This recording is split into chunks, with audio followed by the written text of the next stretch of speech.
उत्तर मालदा जिले से भाजपा सांसद खगेन मुर्मू और सिलीगुड़ी से विधायक शंकर घोष पर बाढ़ पीड़ितों से मिलने के दौरान हमला हुआ। बारुल घाट से सांसद और केंद्रीय मंत्री सुकांत मजुमदार ने इस हमले में सत्तारूढ़ दल पर सीधा निशाना साधा। घटना के बाद सुकांत मजुमदार ने सिलीगुड़ी के एक निजी अस्पताल में घायल सांसद और विधायक से मुलाकात की। उसने बात के बाद उन्होंने पत्रकारों के सामने तृणमूल के खिलाफ अपना गुस्सा निकाला। सुकांत मजुमदार ने कहा कि हमले में सांसद खगेन मुर्मू के चेहरे की हड्डी टूट गई है और काफी खून बह गया है। विधायक शंकर घोष से बात करने पर उन्हें पता चला कि हमलावरों ने खुद को दीदी के सिपाही बताते हुए खुलेआम कहा, भाजपा यहाँ क्यों आई है, यहाँ पाकिस्तान है या नहीं, भाजपा उनके साथ भाजपा जैसे व्यवहार करेगी। केंद्रीय गृह मंत्री सुकांत मजुमदार ने कड़ी चेतावनी देते हुए कहा, हम यहां स्पष्ट कर देना चाहते हैं कि अगर पुलिस सांसदों और विधायकों पर हमले में जिनके नाम और तस्वीरें सामने आई हैं उनके खिलाफ कार्रवाई नहीं करती है तो भाजपा उनके साथ भाजपा जैसी व्यवहार करेगी। उन्होंने यह भी कहा कि खगेन मुर्मू, शंकर घोष और जो लोग वहां गए थे उन्हें मार दिया गया और ममता बनर्जी यहां आकर नाटक कर रही हैं। उन्होंने पुलिस की भूमिका पर सवाल उठाते हुए कहा, ऐसे पुलिस मंत्री होने से बेहतर होगा कि उन्हें बाढ़ के पानी में फेंक दिया जाए। हमले की घटना से राज्य की राजनीति में काफी तनाव पैदा कर दिया है। कमलेश रॉय कर्मकार की रिपोर्ट। अपनी मूर्खेश्वर के बास করছেন, হয় আপনার পুলিশ ব্যবস্থা নেবে না পাল্টা মারবো আমরা।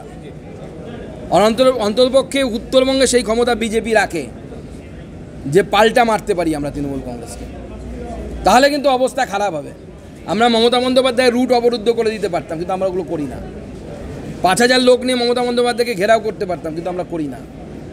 আমরা গণতন্ত্রে বিশ্বাস করি। এখনো সময় আছে, ব্যবস্থা নিন, না হলে কিন্তু আমরা আমাদের মতো ব্যবস্থা নেব। ত্রিপুরায় কি হয়েছে আমি জানি না, কোথাও হওয়া উচিত না, কিন্তু এই ধরনের মানসিকতা কেন হচ্ছে? ত্রিপুরার লোকেরাও তো 24 ঘন্টার বেশি অপেক্ষা করলো, কেন কোনো একজনও কেন গ্রেপ্তার হবে না? উত্তর কথা আছে কি পুলিশের কাছে? পুলিশ বলছে কারা মেরেছে আমরা জানি, ভিডিও থাকা সত্ত্বেও। মুখ্যমন্ত্রী শব্দ ধার করে নিয়ে বলি, পশ্চিমবঙ্গে পুলিশের চোখে কি নেবা হয়েছে? কেন দেখতে পাচ্ছে না পুলিশ? কিন্তু ত্রিপুরায় অসংখ্য তৃণমূলের পার্টি অফিস ভাঙচুর হয়েছে। আরে তৃণমূলই নেই ওখানে, পার্টি অফিস কোথা থেকে থাকবে? তৃণমূলের পার্টি অফিস ভাঙচুর হবে ওখানে? তৃণমূল আছে নাকি ওখানে কোথাও? তৃণমূল, সর্বভারতীয় তৃণমূল হচ্ছে সোনার পাথর পার্টি, কিন্তু বিজেপি নীতিগতভাবে অন্য রাজনৈতিক দলের পার্টি অফিসে হামলা, সেই মানসিকতায় বিজেপি বিশ্বাস করে না। আগে তৃণমূলের এক প্রতিনিধি দল ত্রিপুরা গেছে। আর সব থেকে বড় কথা, ত্রিপুরাতে হামলা করে হবেটা কি? ত্রিপুরা আছে কোথায় তৃণমূল? সবেদন নীলমণি একজন দুজন এদিক ওদিক থেকে টিকিট পায়নি কংগ্রেস থেকে, তারা তৃণমূল সেজে থাকে। যেদিন ভোটে জিতবে বা ভালো কিছু হবে অন্যদিকে ঝাঁপ মারবে।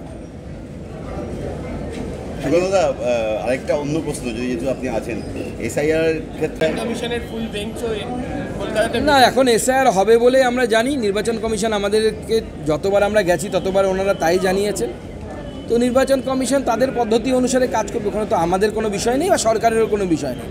নির্বাচন কমিশন নিজেদের মতো কাজ করেন।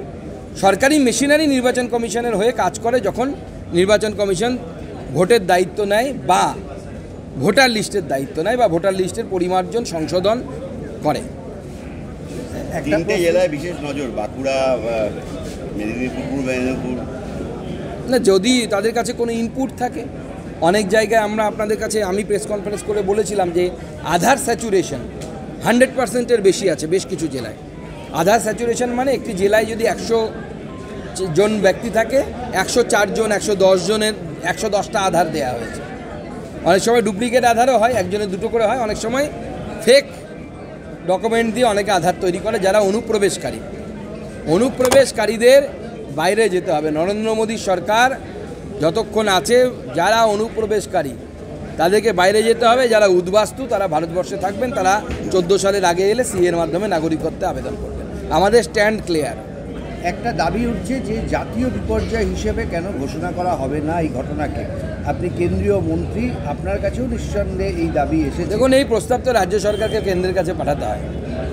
রাজ্য সরকারকে প্রস্তাব পাঠাতে হয় কেন্দ্রের কাছে। এখনও পর্যন্ত রাজ্য সরকার এই ধরনের কোনো প্রস্তাব পাঠিয়েছে বলে আমার মনে হয় না। ধন্যবাদ। সাংবাদিকদের সামনে তিনি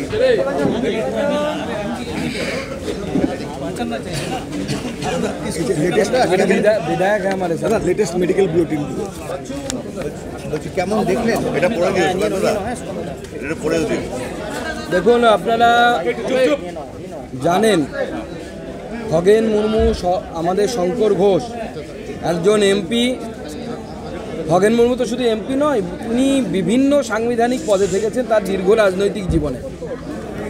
এবং শঙ্কর ঘোষ শিলিগুড়ির এমএলএ, প্লাস তিনি আমাদের বিধানসভার চিফ হুইপ সহ বিভিন্ন লোক সেদিন যারা গেছিলেন তারা রাজনৈতিক আক্রমণ, রাজনৈতিক হিংসার শিকার হয়েছে। খগেন মুর্মুর এখানে ফেসিয়াল বোন ভেঙে গেছে, আপনারা জানেন, অনেক ব্লিডিং হয়েছে। সেই ব্লিডিংয়ের ভিডিও আমরা দেখেছি এবং আমরা দেখেছি যে কিভাবে তাদের উপর রাজনৈতিক আক্রমণ হয়েছিল। এবং যারা আক্রমণ করেছে, আমি কথা বললাম খগেন মুর্মুর সাথেও, খগেন মুর্মুবাবু এখনও কথা বলা বারণ, তার কিছুটা অল্প অল্প বলতে পারছেন।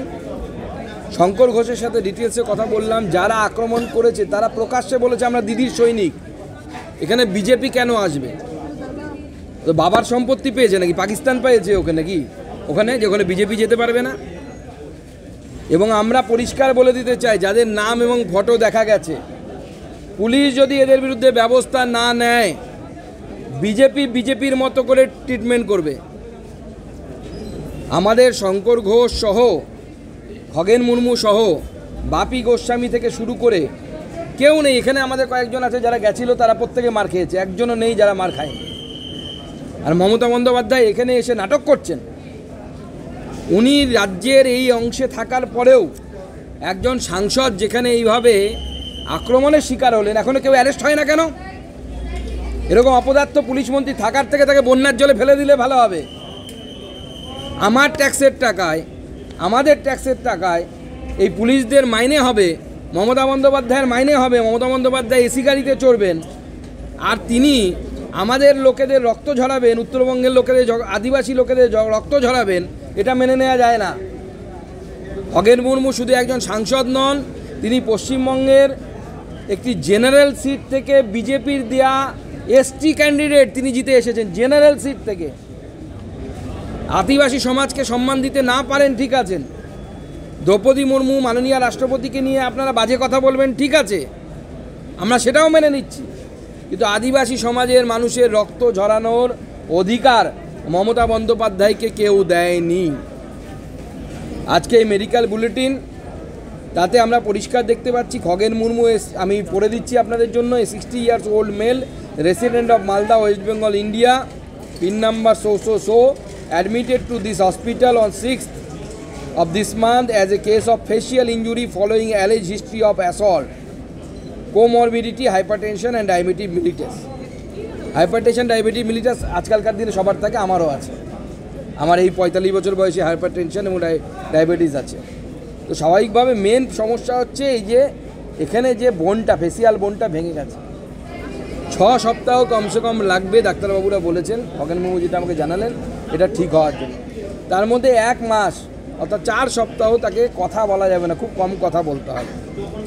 এবং এর সাথে সাথে শঙ্কর ঘোষও অসুস্থ। শঙ্কর ঘোষের যে ব্লান্ট ট্রমাটিক ইঞ্জুরি রাইট শোল্ডারে আছে এবং কোমরবিডিটি হাইপারটেনশন আছে তারও। কিন্তু আমরা খুব কনসার্ন যেভাবে আক্রমণ হয়েছে, এবং আক্রমণটা পুরোটাই পলিটিক্যাল। কারণ তারা পরিষ্কার বলেছে আমরা দিদির সৈনিক, বিজেপি এসছে বিজেপিকে মার। কী ধরনের রাজনীতি মমতা বন্দ্যোপাধ্যায় এই রাজ্যে তৈরি করতে চাইছে? ভারতবর্ষের অনেক রাজ্যে তৃণমূল কংগ্রেসের ক্ষমতা নেই, তো সেখানে যদি মমতা বন্দ্যোপাধ্যায় বা তৃণমূল কংগ্রেসের লোকেরা যায় তাহলে, বা তাদের পরিবারের সদস্যরা যায়, আমরা কি পাথর দিয়ে হামলা করব না করি? এই যে মানসিকতা, দেশের মধ্যে দেশ বানানোর মানসিকতা, বাংলার মধ্যে পকেটে পকেটে পাকিস্তান বানানোর যে চক্রান্ত মমতা বন্দ্যোপাধ্যায় করছেন, এটা আমরা সহ্য করব না। হয় পুলিশ অ্যারেস্ট করবে, নাহলে আমি এখানে বলেছি, আমাদের জেলার নেতাদেরকে আমি আগ্রহ প্রকাশ করেছি, তাদেরকে অনুরোধ করেছি প্রত্যেকের ছবি বড় বড় করে টাঙিয়ে পোস্টার লাগাতে শিলিগুড়ির বুকে। আমি জলপাইগুড়িতেও বলবো যে এই ব্যক্তিদেরকে দেখতে পেলেই বিজেপি অফিসে খবর দিন, বাকিটা যা করার বিজেপি করবে, যদি পুলিশ অ্যারেস্ট না করে। আর পুলিশ যদি অ্যারেস্ট করে, এফআইআর করা উচিত সুমোটো। 24 ঘন্টার বেশি সময় হয়ে গেলে একজন কেউ গ্রেপ্তার হলো না, এটা যদি বিজেপি শাসিত রাজ্যে কোনো বিরোধী দলের সাংসদের সাথে হতো তাহলে কি হতো? তাহিমাম পড়ে যেত, সংবিধান বিপর্যস্ত হয়ে যেত। আর সংবিধান কোথায়? খগেন মুর্মুর জন্য সংবিধান নেই, সেই এসটি সমাজের মানুষ বলে। খগেন মুর্মুর জন্য পিনাল কোড এখন কাজ করছে না, বা ন্যায় সংহিতা পশ্চিমবঙ্গে কাজ করছে না, খগেন মুর্মু একটি সাঁওতাল সমাজের মানুষ বলে। এটা আমাদের বাংলার আদিবাসী সমাজ মেনে নেবে না। আমরা প্রতিবাদ করব এবং আগামী দিনে এই প্রতিবাদ লড়াই হাইকোর্টে হবে, অর্থাৎ আইনি পদ্ধতিতে হবে, রাস্তাতে হবে। মমতা বন্দ্যোপাধ্যায় ভেবেছেন এই মুসলমানদের কিছু সাম্প্রদায়িক মুসলমান আছে, আমি সবার কথা বলছি না, যারা তৃণমূল কংগ্রেস থেকে করে কমে খায়। সব মুসলমানরা করে কমে খায় না তৃণমূল কংগ্রেস থেকে। 80% মুসলমান যারা, তারা অন্য রাজ্যে পরিযায়ী শ্রমিক হিসাবে খেটে খাচ্ছে।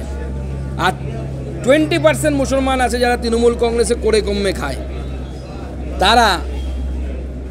তারা মমতা বন্দ্যোপাধ্যায়ের হয়ে এই যে হুলিগানিজম করছে, এবং মমতা বন্দ্যোপাধ্যায় তাদেরকে দিয়ে দেশের মধ্যে দেশ তৈরি করার, বাংলাদেশ তৈরি করার, পাকিস্তান তৈরি করার যে একটা চক্রান্ত করছে, এর বিরুদ্ধে ভারতীয় জনতা পার্টি লড়বে।